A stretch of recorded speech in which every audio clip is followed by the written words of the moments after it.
learning curve simply tells us how long it's going to take us to buy a Lamborghini. Most of you guys have common goals to be here. And the common goals is you want to make money, right? And all I can say is yes, you can make the money. And at the same time, we're in a very sensitive industry whereby you can lose the money, alright? You might come here with 10 million that you want to trade with, you want to flip it under. I can tell you that 10 million you can lose in a second. If you're not careful what you're doing, alright? I want to believe everybody is a beginner here, right? Okay. Now, okay, so as a beginner, expect it to shock you. Alright? Expect it to shock you, and that's why I need to give you guys some strict rules, which you need to make sure you follow. Very, very important, okay? Now, because it's just like sporting bets. I'm sure a lot of you have done that. Right? Today's class was basically more of like an introduction to what we're going to be doing in the next couple of weeks here in the academy. And now this introduction was divided into 3 phases. We'll have the phase 1, we'll have the phase 2, and we'll have the phase 3. Now the phase 1 was simply more of like, let me say, we're getting to know ourselves, the staffs, the students, the admin, and everybody working in the academy was simply introducing themselves to us, while we as well introduce ourselves to them. And now they went further to understand if all of us were all newbies, or some of us were intermediate, and some of us was already a pro trader. So we were having that kind of, get to know me kind of thing in the classroom, and that was what happened in the phase 1. Now the phase 2 was more of like creating an awareness to the reason why people fail in Forex. So phase 2 was like the reason why people fail.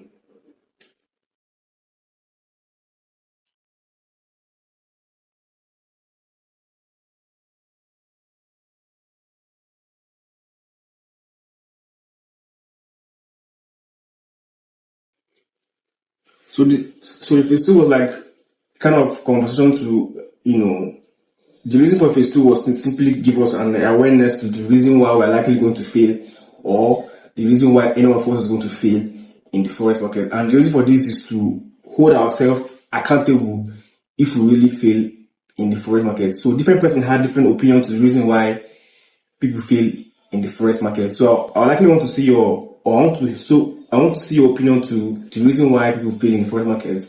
Just drop a comment in the reason and tell me the reason why you think people fail in the Forex market. Let me understand the reason why people fail in the Forex market. So according to what happened in the class today, I had like five different reasons why I feel like people fail in the Forex market. One was simply unseriousness.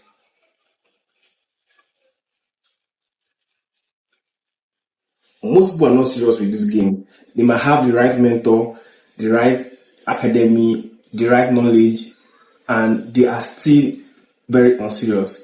They are in today, they are out tomorrow. They are in the next day, they are out. They are just in and out of the game, and this can hinder them from becoming successful. And on the long run, they will likely fail. So unseriousness is simply one of the reasons why I feel like people fail in Forex. If you're not serious with this game, you're simply going to fail. It's that you're in or you're not in. Is that you cannot be in and out of the game and be showing a level of seriousness in the Forex market. Now, the second reason why I think people fail in the Forex market is this lack of knowledge. Now, there's a required amount of knowledge you need to have for you to become successful. If you don't have that knowledge, you're simply going to fail. So the main reason why I think people fail in the Forex market is lack of knowledge. And remember, you simply need to always equip yourself. Get in all the knowledge you need to get that's going to make you profitable. There's a required amount of knowledge you need to have to become a successful trader or a profitable trader.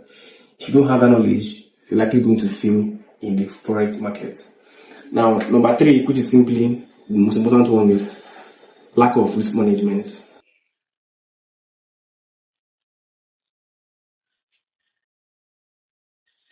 Lack of risk management. You can be serious, you can have knowledge, but if you don't apply a very good risk management, you're likely going to fail. So this number 3 is more important than even the first and second one. Number 3 is what makes you, or what tells you how much you're going to make on the long run, or how successful you're going to be on the long run. So number 3 is very important compared to this one and even these 2. Now the 4th one, which is simply the most important among all of them, is simply your mindset. Now there's a kind of mindset you need to adapt for you to become successful at forex trading. If you don't adapt that mindset, you're simply going to keep on failing. And now that mindset is simply the ability not to quit. If you're a quitter, you're simply going to fail. So for you to be able to be successful or become whatever you want to become in this game, you simply need not to quit. No matter how difficult it looks like it's going to be, although it's very difficult, it's not an easy journey, but no matter how it is, if you don't quit, eventually you're going to win. So if you don't have this mindset, all other thing here is going to be a waste of time for you. So this is the most important thing here, the mindset you're going to adapt on the long run, because this mindset is going to affect how you're going to become or how profitable you're going to become on the long run. Moreover, there are more to this mindset that you need to even adapt, fear, greed, problem. But if you're not a quitter, you're simply going to adapt to the rest of this whole thing here. So this is what we talked about in the phase 2. So this was like a brief introduction to what we're going to be doing in the course of 1 month. And I'm going to be documenting this on this channel. So if you find this content very valuable and you want to be seeing from day 1 to the last day of this content, I want you to like, subscribe, and as well drop a comment. Now, the 3rd phase was simply more of like learning curve.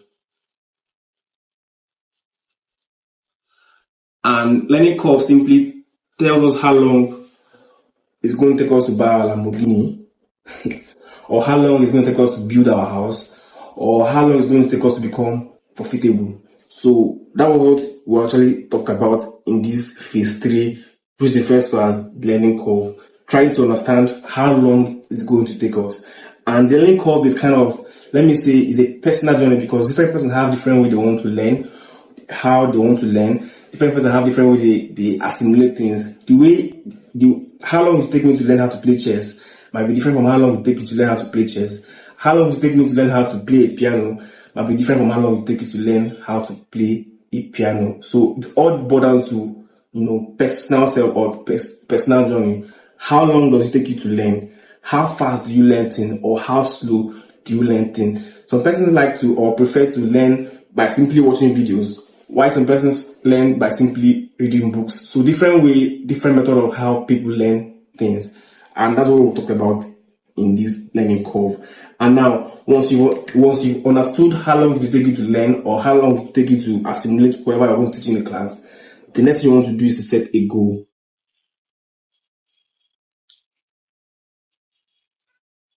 Now, setting a goal is not simply saying, I want to make money or I want to become profitable. Setting a goal is being specific to what you want to do. I want to make this amount of money. I want to make 1 million naira. I want to make 2 million naira. I want to make this specific amount of money. That is how to set a goal. And once you've achieved setting this goal, the next thing you want to ask yourself is, how are you going to achieve this goal? Now, if you're setting a goal, you need to set a realistic how you want to achieve the goal. So your goal is realistic. Your how to get it is also as well realistic. Now, once you're actually getting how to achieve your goals, the next thing is what you want to do is when you want to achieve these goals. Now, these two things work hand in hand to help you to achieve this goal. Let's, for instance, say you want to build a house. I hope that's a very good example. You want to build a house.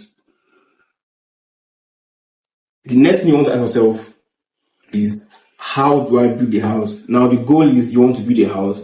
The next thing is, how do you want to build this house? Now it might be you requiring you to go for the foundation, go for the block work, go for the the plastering, I don't know those things, and maybe go for the roofing. Step by step. The first step is foundation, the block work, the roofing, whatever. Set realistic how to get to your goal, as much as you set a realistic goal that you want to actually set. Now the last one is simply when. Now this one helps you to push forward to achieving these goals. When am I doing the foundation? I want to do the foundation today. And when you say this when, you simply do it today. I want to do the block out tomorrow. You simply do it tomorrow. I want to do this one tomorrow, and you simply do it tomorrow. So these things work hand in hand to help you to achieve your goal and as well increase your learning curve.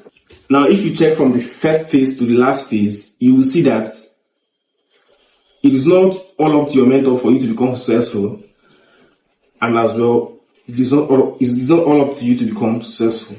What am I trying to say? It's 80% up to you to become successful,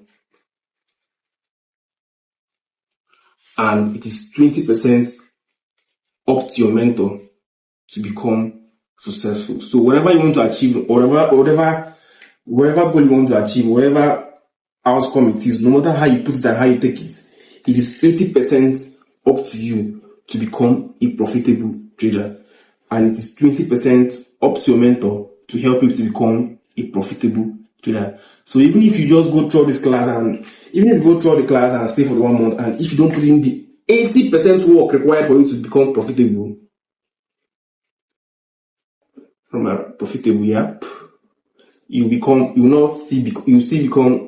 you still fail.